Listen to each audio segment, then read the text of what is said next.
O tema é princípios bíblicos para melhorar o seu equilíbrio emocional, os seus relacionamentos e o seu desempenho pessoal.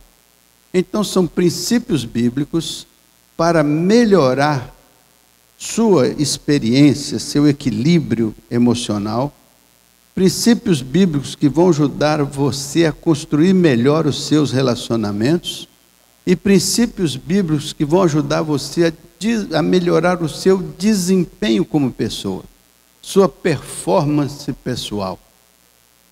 São 3 objetivos, então: melhorar o nosso equilíbrio pessoal, emocional, melhorar os nossos relacionamentos e melhorar o nosso desempenho como pessoas, em todas as áreas da nossa vida. Você gostaria de ter uma vitória pessoal, particular e especial em alguma área específica da sua vida? Você gostaria de ter uma vitória, assim, particular em alguma área da sua vida? Eu preciso tanto melhorar nisso aqui. Eu gostaria de melhorar nessa área da minha vida. Eu gostaria muito de superar essa situação que eu vivencio e enfrento. Todos nós, de uma forma ou de outra, tem algum interesse particular em um ponto de melhoria na vida da gente. E Deus então nos dá na sua palavra esses princípios visando nos ajudar, visando nos orientar.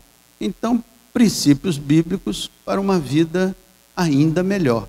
Se você já é bem-sucedido em tudo, se você já está passando um bom tempo na sua vida, aqui eu quero dizer para você, tudo que é bom pode ser melhorado. Tudo que a gente faz sempre pode ter uma melhora. E então, nossa pregação hoje visa isso. Paulo recomenda o conhecimento e a prática destes 10 princípios bíblicos que ele entregou aos romanos. Ele, quando escreveu a carta aos romanos, ele disse: eu quero que vocês, no começo do capítulo 12, ele diz: eu quero que vocês apresentem o corpo de vocês no altar e que vocês não se conformem com a mundanidade deste mundo, mas que vocês se transformem pela renovação da mente de vocês, para que vocês possam experimentar o propósito de Deus, que é bom, perfeito e agradável. Para isso ele disse: vocês vão precisar de dons espirituais, para que vocês possam intercambiar entre vocês essas habilidades do Espírito para construir uma igreja forte e sólida. E vocês vão precisar de alguns princípios, que eu chamo aqui princípios bíblicos, para que vocês possam melhorar a sua vida individual e a sua vida relacional. E melhorar nesses 3 aspectos: melhorar emocionalmente, melhorar relacionalmente e melhorar como pessoa humana, no sentido do que você faz, onde você trabalha, onde você vive, com as pessoas com quem você se relaciona. Então, é uma proposta de melhoria em todas as áreas da nossa vida. É uma síntese, então, que Paulo apresenta aos romanos, que eu vou tentar compartilhar com os irmãos nesta manhã, conforme Paulo compartilhou com os romanos naquela ocasião. Até aí, tudo bem? Então vamos. Qual é o primeiro princípio que Paulo apresenta aos romanos? Ele diz assim, a partir do verso 9: o amor seja sincero, verdadeiro e sem hipocrisia. Então, o primeiro princípio para um relacionamento saudável com as pessoas, para que você seja uma pessoa ainda melhor em tudo que você faz, e para você ter uma vida emocional saudável, você precisa entender que o principal princípio bíblico é você experimentar, vivenciar a expressão do amor bíblico, do amor verdadeiro, porque com isso você se qualifica para vencer todas as demais etapas. Isso é interessante porque a Bíblia diz assim: Deus é... Você já viu essa passagem bíblica? Deus é amor? Quantos já viram essa passagem bíblica? Deus é amor. Por que que lá não está escrito Deus sente amor? Por que que não está escrito Deus sente amor? Porque Deus não vive de sentimento. Ele vive da natureza dele. Ele vive da constituição divina da qual ele de fato se define, com a qual ele de fato se define. Então, a Bíblia diz que Deus é justiça. Ele não faz justiça aqui ou acolá de vez em quando. Ele é Deus da justiça. Ele é justiça. Ele é equidade. Ele é retidão. Ele é misericórdia. Ele é bondade. Ele é benignidade. E a Bíblia diz que ele é, sobre todas as coisas, ele é amor. Então, amor é da natureza de Deus. Amor não é algo que Deus sente de vez em quando e não sente em outras ocasiões, e depois sente, e depois não sente. Não. A Bíblia diz que Deus é amor constantemente. E o amor em Deus, o amor, uma das características de Deus, é uma constância. Então, se nós queremos ter uma vida abençoada, uma vida vitoriosa, uma vida... Este princípio bíblico tem que ser entendido como uma natureza da qual nós temos que nos apropriar, e não um sentimento que nós podemos exercer de vez em quando nos parecer com a nossa mente finita e com a nossa mente comprometida, quando nos parecer conveniente. Então, eu amo quem me ama, porém eu odeio quem me odeia. E assim, são as circunstâncias que vão definindo o meu sentimento. São as pessoas com o que elas fazem ou não que definem o meu sentimento. Portanto, eu sou administrado pelo comportamento dos outros e não pela natureza intrínseca da minha vida. Portanto, quando diz que Deus é amor, nada do que você faça, nenhum pecado que você cometa, nada que você faça no mundo pode mudar a natureza divina. Ele continua sendo amor, mesmo que você não valha nada, não altera o que Deus é. Então ele diz, se você quiser ser uma pessoa vitoriosa em toda a sua vida emocional, em todos os seus relacionamentos, você não pode viver em função do que o outro é, ou do que o outro diz, ou do que o outro faz. Você tem que viver em função dos seus valores e princípios, de modo que você tem que ser amoroso, independente do outro merecer ou não. Porque ser amoroso é da sua natureza, não é do comportamento do outro. Se nós tivermos essa percepção, o outro não mais definirá se nós seremos seres amorosos ou não. O que definirá é o fato que eu me estruturo num princípio divino, num princípio bíblico, que faz com que eu tenha em meu coração os mesmos sentimentos que estavam no coração de Deus. Eu transformei a minha mente para pensar o pensamento de Deus, para pensar como Deus pensa, de modo que não sou amoroso com quem merece que eu seja amoroso. Sou amoroso porque o Espírito Santo me fez uma pessoa amorosa, independente das circunstâncias ao redor. Então eu posso exercer em todos os meus relacionamentos esse princípio básico, fundamental. Eu sou uma pessoa amorosa. Não sou uma pessoa rancorosa, não sou uma pessoa irada, não sou cheio de raiz de amargura. O meu elemento predominante é que eu sou uma pessoa amorosa. Por quê? Porque Deus é amor. Eu também quero ser semelhante a Deus. Eu quero ser amor. Esse é um princípio bíblico.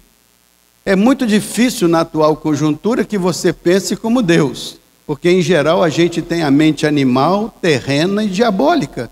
Então a gente pensa como o mundo, a gente pensa como o diabo, a gente pensa como o homem que jaz no maligno, o mundo que jaz no maligno.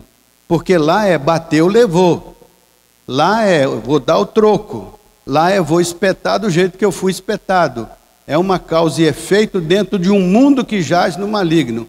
Mas quando Deus diz, eu coloquei você para ser sal da terra, eu coloquei você para ser luz do mundo, eu coloquei você para semear uma cultura nova, uma cultura diferente, uma cultura de paz, uma cultura de amor, uma cultura que o mundo não conhece, porque ela procede do alto, do Pai das luzes, em quem não há mudança nem sombra de variação. Quer uma vida emocional abençoada e feliz? Seja amoroso. Quer uma vida de relacionamentos saudáveis, bons? Seja amoroso. Quer uma vida de bom desempenho na sociedade, em tudo que você faz? Escolha sempre o lado amoroso da vida, não o lado rancoroso, ou amargo, ou triste da vida. Escolha o lado amoroso. Este é o primeiro princípio. Olha o que diz mais. Em 1 Coríntios capítulo 13, o mesmo Paulo disse: ainda que eu falasse a língua dos homens e dos anjos, ainda que eu distribuísse minha fortuna pelos pobres, ainda que eu fizesse todas as possíveis expressões culturais, ainda que eu falasse que eu estou dominando toda a ciência e todo o conhecimento, mas se eu não tivesse predominantemente na minha vida o amor verdadeiro, sem hipocrisia, sem mácula, sem mancha, um amor honesto, sincero, autêntico e verdadeiro, eu nada seria. Aí ele faz uma série de colocações a respeito do amor.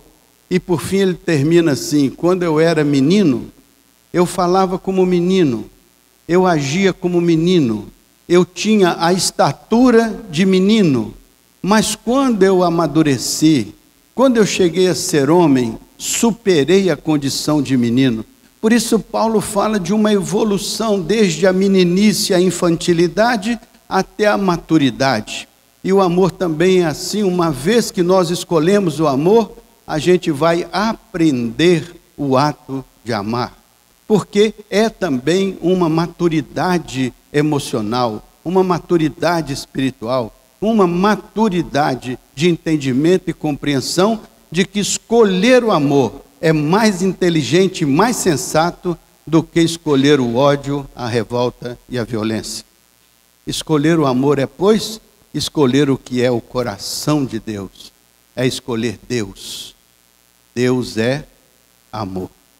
Isso é importante. Paulo então fala que nós temos que ampliar e desenvolver.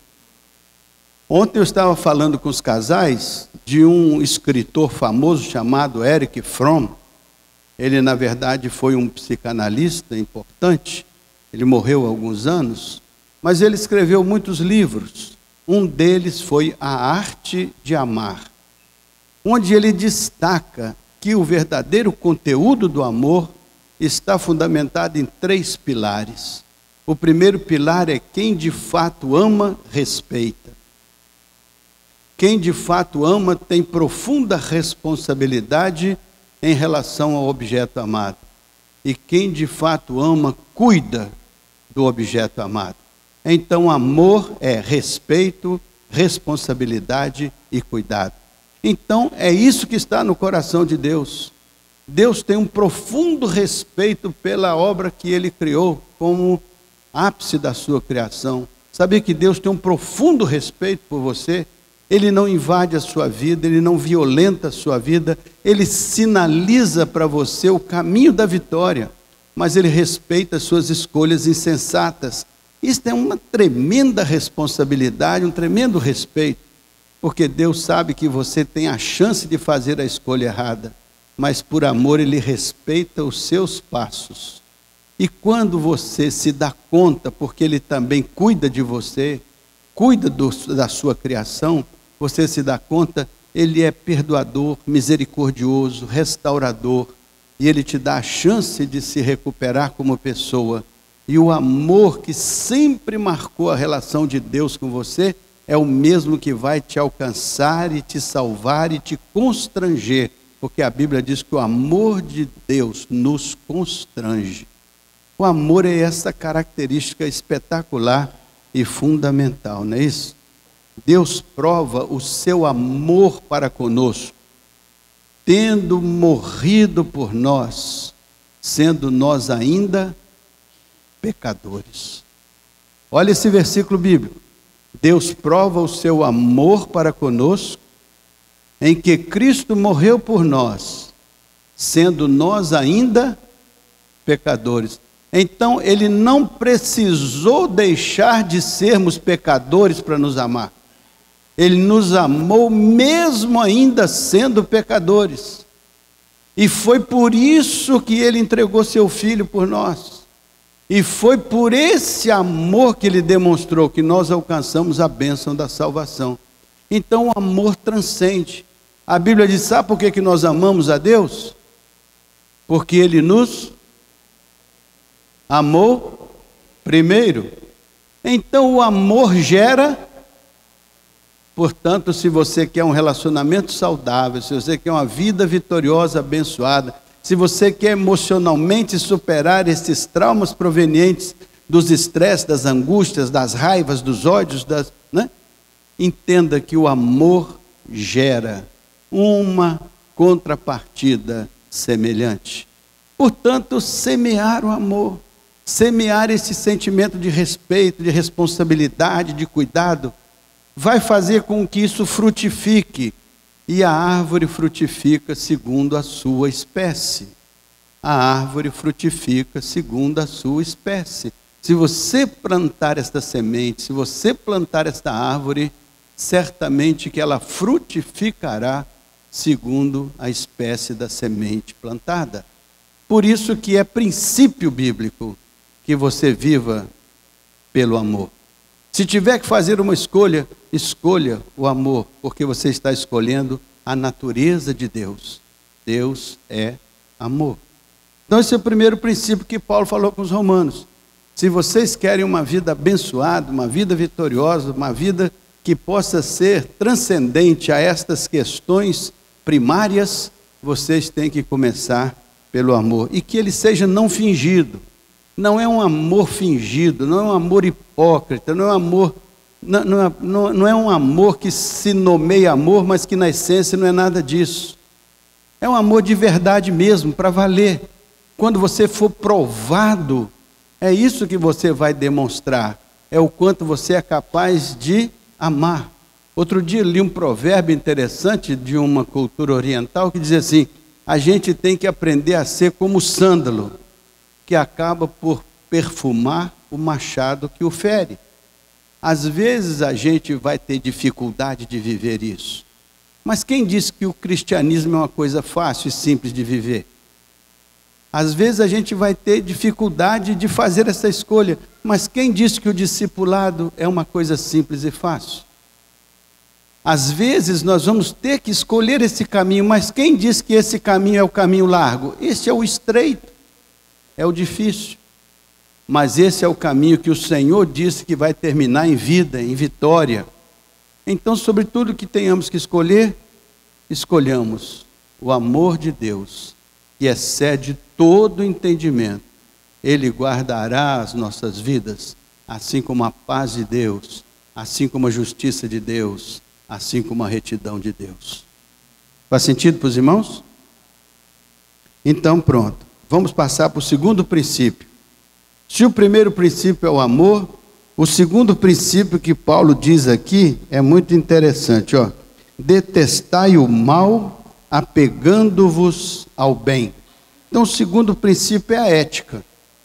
O segundo princípio para uma vida vitoriosa, para uma vida emocionalmente equilibrada, harmônica, para uma vida de bons relacionamentos, ela tem que ser baseada na ética. Detestai o mal, apegando-vos ao bem. Detestai o mal, apegando-vos ao bem. O que é isso? Não é só deixar de fazer o mal. Não é só deixar de praticar o mal. Isso aqui, a maioria das vezes a gente faz. Mas o princípio é muito mais amplo do que isso. O princípio é muito mais profundo do que isso. O princípio é detestar o mal, não é só deixar de fazer o mal, é ter uma atitude de repúdio ao mal, é ter uma atitude de inconformação com o mal, é ter uma atitude de não compatibilização da vida com o mal. Não é só deixar de fazer o mal, é não concordar com o mal. Mas veja o que ele fala depois disso, não é só deixar de fazer o mal. Aí ele dá o passo seguinte: apegando-vos ao bem. Então são duas coisas distintas. Uma coisa é deixar de fazer o mal. Então, deixa o mal para lá, não quero saber, não me envolvo, está lá. Mas não é só deixar de fazer o mal. É apegar-se ao bem. É apegar-se ao que é certo, ao que é reto, ao que tem equidade, retidão, justiça. Porque quando a Bíblia trata do bem e do bom, ela está falando da equidade, da retidão e da justiça de Deus. Fazer o bom é fazer a coisa certa. Fazer o bem é fazer a coisa certa. Fazer a coisa certa é fazer a coisa do ponto de vista de Deus, da palavra de Deus, dos princípios e valores de Deus. Então, detestai o mal, rejeitai o mal e aprendei a fazer o bem. A Bíblia diz que aprender a fazer o bem é um processo. Você não sai detestando o mal e fazendo o bem da noite para o dia com a facilidade que você imagina, não. Para construir uma vida ética é uma grande dificuldade, e especialmente no mundo que jaz no maligno. Para você deixar de fazer o mal e aprender e apegar-se ao bem, é um exercício de renúncia que você tem que fazer todos os dias. Por isso que o Evangelho não é uma coisa simples, não é uma coisa fácil, não é uma graça barata de jeito nenhum, porque se nós não tivermos a capacidade de rejeitar o mal e adotar o bem, fazer o bem, praticar o bem, isso aí então é um princípio ético da maior e da melhor qualidade. Então isso não é para fracos no sentido moral, né? Isso é para pessoas que se decidem pela construção ética da vida. É isso que é importante numa igreja, numa família, num relacionamento conjugal. É isso que faz você dormir em paz à noite, mesmo que você esteja passando por dificuldades grandes, porque você está com o seu coração alinhado com o coração de Deus. Você está com a sua mente alinhada com a mente de Deus. Você sabe que está fazendo a coisa certa. Você sabe que está andando no caminho certo. Por isso que você vai ver na Bíblia tantas orações: Senhor, livra-me dos meus inimigos, livra-me, livra disso, livra daquilo. Porque nós precisamos de livramento. Mas a verdade é que o segundo princípio fundamental para a nossa estabilidade emocional, para os nossos relacionamentos, para tudo que nós formos fazer na vida, a dimensão ética tem que estar presente. Sem essa dimensão ética, a gente vira uma pessoa como a Maria que vai com as outras. A gente segue o curso deste mundo. E Paulo diz: o crente não pode seguir o curso deste mundo, porque o curso deste mundo leva à morte. Então nós temos que ter uma visão, uma percepção de que, como crentes, tem coisas que nós temos que rejeitar e tem coisas que nós temos que praticar para glorificar a Deus em nossos corpos mortais.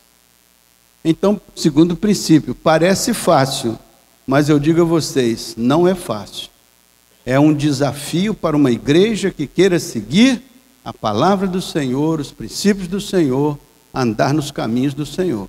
Caso contrário, a gente pode ter aqui um bom clube social, mas nem preocupado com a ética. Podemos estar aqui juntos e segunda-feira fazer diferente, terça-feira fazer diferente, mas não é. Para nós sermos crentes bíblicos, nós temos que ter esse compromisso, não só aqui, mas em todo canto. Identificar o mal, rejeitar. Entender o bem, praticar. Por quê? Porque é um princípio bíblico. E a Bíblia diz que se nós seguirmos os princípios de Deus, Ele nos guarda, Ele nos protege, Ele nos abençoa, como os irmãos vão ver ao longo desse tempo, né? Fazer a coisa errada ou fazer a coisa certa. Não concordar com as coisas erradas, não aceitar as coisas erradas e fazer as coisas certas. Muitas vezes nós deixamos as conveniências do nosso coração se sobreporem à lei de Deus, aos princípios de Deus. E muitas vezes nós não temos a habilidade espiritual, falta-nos isso, para fazermos as escolhas certas. Por isso que nós temos que aperfeiçoar nossa vida espiritual, vivendo por princípios e não por conveniências aqui ou acolá. Viver por princípios. Que o Senhor veja em nossas vidas prevalecer o princípio dele e da palavra dele. Tem que ser de acordo com o pastor. O pastor pode estar errado. Não tem que ter de acordo com A, ou B ou C. Tem que estar de acordo com o coração de Deus. Tem que estar de acordo com a palavra de Deus. tem que estar de acordo com a ética que vem do trono da graça de Deus. Isso aqui é o importante bíblico para a nossa vivência espiritual. Olha, veja só o verso 17, o que diz, quer ver? Verso 17 diz assim, ó: não torneis a ninguém mal por mal, esforçai-vos por fazer o bem perante todos os homens. Não tome a ninguém mal por mal. Você não tem que reger a sua vida por julgar ninguém. Não é o julgamento de alguém, mas é você se esforçar para que a sua vida faça o bem perante todos os homens. É muito importante que você tenha preocupação de um auto-julgamento muito mais acentuado do que um julgamento da vida dos outros. Porque é fácil julgar a vida dos outros, mas o julgamento da nossa própria vida é difícil, porque implica olhar no espelho e dizer: eu estou errado, não estou certo, eu estou fazendo a coisa errada. Implica você ir pedir perdão a quem você ofendeu, implica você reconhecer, implica você dar o braço a torcer, e a gente não gosta de fazer isso. Por isso que Paulo diz: olha, não fique julgando os outros, mas se autoavalie, para você ver se eticamente você está correto diante de Deus. Não quer dizer que você seja perfeito, mas seja coerente com os valores e princípios que você proclama, ou que eu proclamo. Nós temos que ter essa coerência, e se não tiver, corre o risco da gente julgar a vida de todo mundo e a da gente passar batida, quando na verdade é a vida da gente que está muito em linha aqui com o desafio de Deus. Então, o segundo princípio é ética. Isso tem que ter na igreja, tem que ter na sociedade, tem que ter na família, tem que ter em todo lugar. Um padrão ético respeitável, um padrão ético elevado. E nos cristãos, então, aí é que tem que ser mais elevado. Aí que tem que ser mais responsável. Aí que tem que ser mais respeitável. Aí que tem que ser mais cuidadoso, para que o testemunho da nossa fé glorifique o Senhor e nos qualifique como pessoas que são crentes em Jesus Cristo, né? Ó, verso 21, olha só o verso 21, diz assim, ó: não te deixes vencer do mal, mas vence o mal com o... Então se justaponha o mal com o bem. E não te deixes vencer, porque o mundo vai conflitar você, o mundo vai te desafiar, as oportunidades de fazer o errado vão aparecer, tudo isso vai estar facilmente diante de cada um de nós, mas não vamos nos contentar com isso. Diz o texto, ó, não te deixes vencer do mal, mas vence o mal com o bem. Para isso é preciso ter amor no coração, se não tiver amor não vai conseguir. Por isso precisa ter ética na vida para poder fazer a escolha certa. Precisa agir por princípios éticos para fazer as escolhas predominantes. Uma vez eu ouvi uma pregação de um pregador americano chamado Billy Graham, que ele dizia assim, ele começou a pregação dizendo assim: você não pode mentir, mas a pessoa, mas todo mundo mente. Mas não posso mentir, mas todo mundo mente, todo mundo faz isso. Mas se eu for seguir o curso deste mundo e mentir porque todo mundo mente, enganar porque todo mundo engana, pode ser que eu comece a me adaptar ao curso deste mundo. E o que o Evangelho diz? Se esforce para praticar o bem. Não é fácil, meus irmãos. Eu digo para os irmãos que não é fácil. Tem dia que o irmão vai chegar e vai dizer assim: puxa vida, prometi a mim mesmo que eu não ia, mas faz, mas cai, mas escorrega, resvala. Mas o importante é ficar atento para chegar ao Senhor. Senhor, aqui errei, pequei aqui. E Deus vê o seu coração, vê a sua luta, vê a sua consagração. E Ele vai te dando força, vai te dando graça, vai te restaurando, vai te ajudando. A vida cristã é essa batalha mesmo. É essa luta mesmo. É espinho na carne o tempo todo. Mas o que faz a diferença é que a gente não se acostuma com isso. É que a gente não aceita isso e quer lutar contra isso, e quer apegar-se ao bem, e quer fazer o bem, e quer ser vencedor quando tudo isso parece predominar nas nossas vidas, está todo dia na nossa janela, está todo dia na nossa porta, mas nós temos que estar todo dia orando, intercedendo, pedindo a bênção e o cuidado de Deus. Faz sentido para os irmãos? Então pronto, agora eu vou passar para um outro ponto que eu quero terminar aqui, porque eu acho que nossa hora já está avançada, né? Eu vou só terminar com o terceiro ponto, é o terceiro princípio, mas esse terceiro eu vou concluir e vou deixar os outros para mais adiante, porque senão também fica muita coisa num dia só, né? A gente precisa ir assimilando isso com cuidado. Está no verso 10, a primeira parte do verso 10. Amai-vos cordialmente uns aos outros com amor fraternal, preferindo-vos em honra uns aos outros.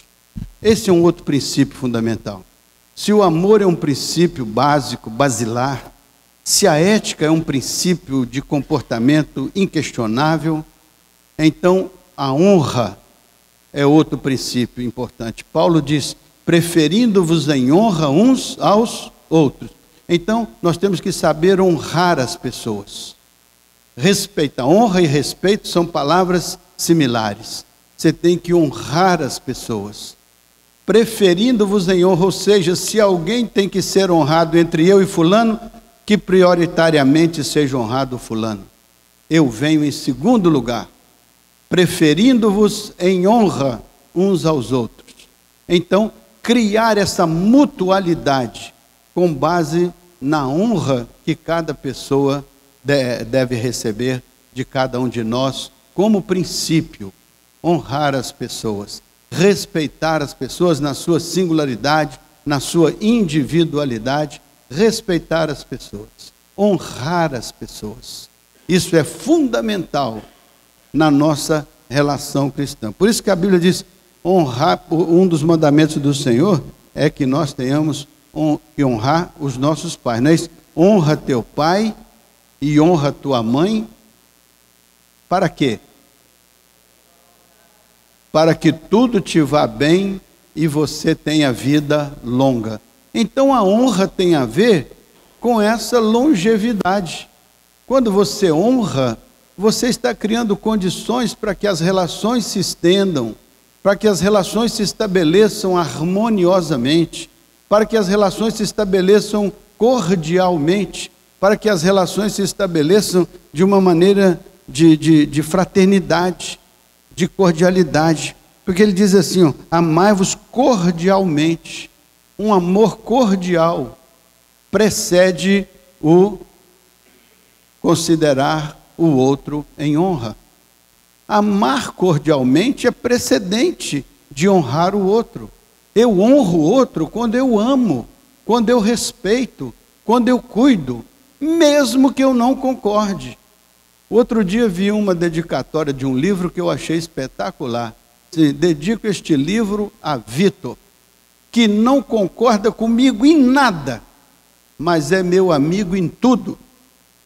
Então, às vezes, nós não temos que concordar com todo mundo, mas temos que respeitar todo mundo.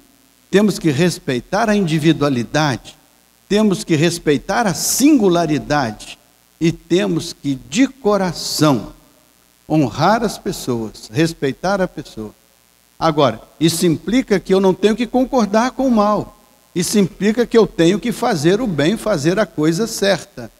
Então, nisto as nossas relações se estabelecem harmoniosamente, porque eu respeito, não concordo, mas respeito. Se você escolhe esse caminho, é uma decisão sua, mas eu escolho outro caminho, porque o princípio de Deus está operando na minha escolha. Então é muito importante uma relação de mutualidade e de respeitabilidade. Se a gente semear isso, provavelmente vai colher algo semelhante a isso. Por isso que a Igreja de Jesus Cristo tem que estar sempre com esta visão. É uma comunidade de honra mútua. É uma responsabilidade de respeito mútuo.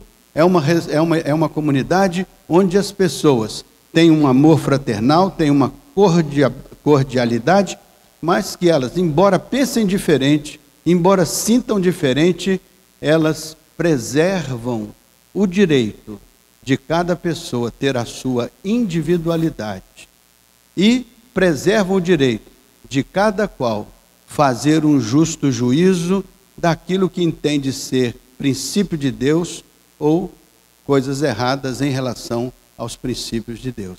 E isto pode ser discutido amplamente, com respeito, com dignidade entre as pessoas. Isso eu acho fundamental como princípio. Veja só, em Levítico 19:32 tem uma coisa interessante. Diz assim: você tem que honrar as pessoas, mas principalmente honre as cãs e honre as pessoas mais idosas. Você já viu isso na Bíblia? A maioria das vezes você não tem essa percepção que a honra significa o respeito, cuidado, responsabilidade. Então a comunidade hoje tem que ter esta compreensão de honra, de valor, de respeito. E isso é um princípio, porque você honra prioritariamente a Deus. A Deus merece toda a honra. A Deus seja toda a honra, toda a glória, todo louvor. É por isso que nós somos seres que aprendem a honrar. E Deus também nos honra quando fazemos a coisa certa. Porque Deus de fato honra as nossas vidas quando nós nos comprometemos com os seus princípios, os seus valores e a sua palavra. Por isso que honra é um princípio que a igreja deve cuidar, deve estudar, deve aprender a praticar, deve aprender a zelar, para que a gente possa ter um ambiente saudável. Famílias saudáveis, igrejas saudáveis, não significa que temos que pensar exatamente iguais, mas em relação a Deus e aos princípios de Deus e a palavra de Deus, aí temos que ser coerentes com aquilo que o Senhor revela ao coração do seu povo pela sua palavra. Mas honra é inquestionável. Não trate o seu irmão de qualquer maneira. Não fale mal do seu irmão. Não faça juízo precipitado sobre o seu irmão. Não faça nada disso. Bote isso tudo lá no fundo do mar. E precedente à sua honra, tenha a humildade, o sentimento de amor, o sentimento de respeito. E trate o outro com a dignidade que o outro merece, que é tão importante quanto a dignidade que você merece. Se nós nos preferirmos em honra, nos preferimos em dignidade, em respeito, em cuidado. E se fizermos isso, construiremos uma comunidade saudável, uma comunidade madura, uma comunidade que pode estabelecer qualquer tipo de relação. Porque nós temos esta capacidade de honrar mutuamente. Saber falar com o outro.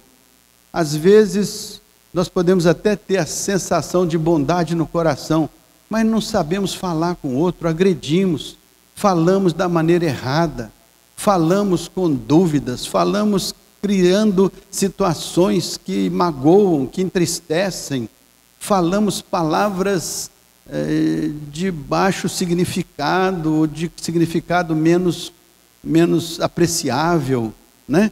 Nós temos que aprender a nos dirigir ao outro com a honra que o outro merece, com o respeito que o outro merece, com a dignidade que o outro merece. Qualquer coisa menos do que isso é baixar o padrão de Deus. É baixar o padrão de Deus. Então, como igreja, nós estamos num processo de reconstrução, num processo de reedificação. Vamos já colocar esses alicerces, colocar essas bases, esses pilares, para quando o nosso edifício crescer, já cresça com essa modalidade. Tudo que eu estou falando aqui não prejudica ninguém, não menospreza ninguém, só nos aperfeiçoa como pessoas, só aperfeiçoa a nossa comunidade, só aperfeiçoa nossas famílias, aperfeiçoa nossos relacionamentos. Não adianta eu fazer o certo quando todo mundo está vendo, e quando ninguém está vendo eu estou fazendo a coisa errada. Não adianta, tem que ser um princípio do coração. independente de quem tiver ou não vigiando a minha vida. É um princípio do meu coração. Eu tenho que agir por princípio. Eu sou assim porque eu sou assim. Deus é amor e eu sou amor. Eu sou uma pessoa que procuro buscar a honra das pessoas que trabalham ao meu redor, que lutam comigo. Tenho que honrar minha esposa, honrar meus filhos, honrar meus netos, honrar todo mundo. Por quê? Porque é um princípio bíblico. Eu vou terminar aqui nesses 3 princípios, né? Esse é um princípio da mutualidade. É mútuo. Se eu quero ser honrado, se eu quero ser dignificado, eu tenho que plantar essa semente, meus irmãos, não tem outro jeito. Eu tenho que honrar, eu tenho que dignificar. Se eu quero ser respeitado, eu tenho que respeitar. Se eu quero que ninguém fale mal de mim, não posso falar mal de ninguém. Eu tenho que fazer o que a Bíblia ensina. Seu irmão pecou, vai lá, senta com ele. Conversa com ele sinceramente, abre o seu coração, diga das lutas e vá pelos motivos certos, pelas razões certas. E peça a Deus que te dirija, que te conduza, para que no abrir da sua boca seja lhe dada a palavra da sabedoria. Meus irmãos, eu estou aqui então no terceiro princípio, ainda tem mais 7. Vamos encerrar por aqui e deixar para os próximos domingos, né?